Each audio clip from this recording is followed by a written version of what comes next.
नमस्कारं सर्वेषां छात्राणां स्वागतमस्ति। अद्य वयं नीतिकथानां लोककथानां प्रश्नाः समाधेया। देखिए, आज मैं नीति कथाओं और लोक कथाओं से संबद्ध प्रश्नों का उल्लेख आपके समक्ष कर रहा हूँ। अत्यंत महत्वपूर्ण प्रश्न है, इनका ध्यान रखिए। पंचतंत्र नामके ग्रंथे कति तंत्राणि सन्ति तेषां नामानि लिखन्तु। पंचतंत्र नामके ग्रंथे कति तंत्राणि सन्ति तेषां नामानि लिखन्तु। पंचतंत्र में कितने तंत्र हैं, उनके नाम भी लिखिए। पंचतंत्रस्य कथानां प्रचारः केषु केषु देशेषु अभवत्।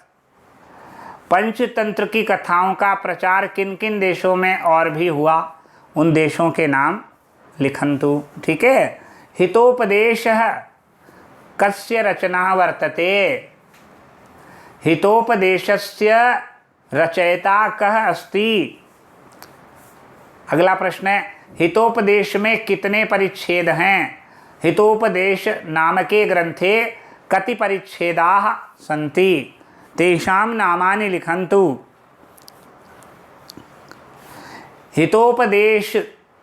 हितोपदेशस्य रचना कुत्र अभवत्। हितोपदेशस्य रचना कुत्र अभवत्। हितोपदेश की रचना कहाँ पर हुई।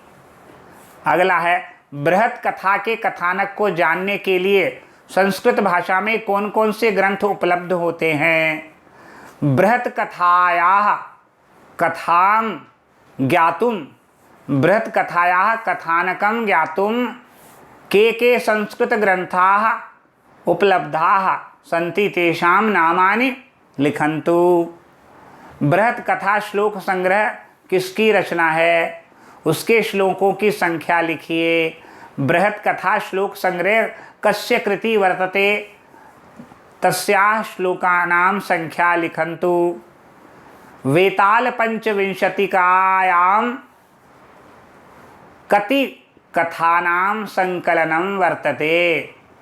वेताल पंचविंशतिकायां कति कथानां संकलनम् अस्ति। वेताल पंचविंशतिका नामक ग्रंथ में कितनी कहानियाँ संकलित की गई हैं। सीधा सीधा है, पंचविंशति यानी 25।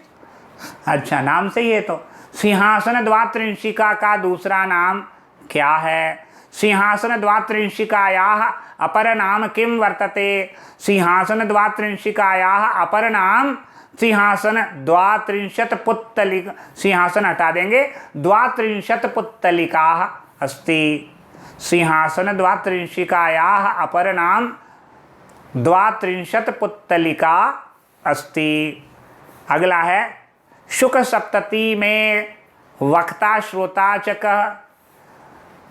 शुक सप्तति में उसका वक्ता कः, तो वक्ता शुकः अस्ति। और श्रोता कौन है, तो ये भी आपको लिखना है। संस्कृत के कथा ग्रंथों का मुख्य उद्देश्य क्या है। मनोरंजन के साथ साथ नीति की शिक्षा प्रदान करना संस्कृत के कथा ग्रंथों का मुख्य विषय है। जैनों के 3 कथा ग्रंथों का मुख्य उद्देश्य क्या था। जैनों के 3 कथा ग्रंथों का मुख्य उद्देश्य क्या था। यहाँ पर नीति कथाओं और लोक कथाओं से संबंधित कुछ प्रश्न कर दिए हैं। अगला अंतिम जो हम लेकर आएंगे प्रश्न, वो नाट्य साहित्य के विषय में होगा। तब तक के लिए विराम देते हैं। नमस्कार।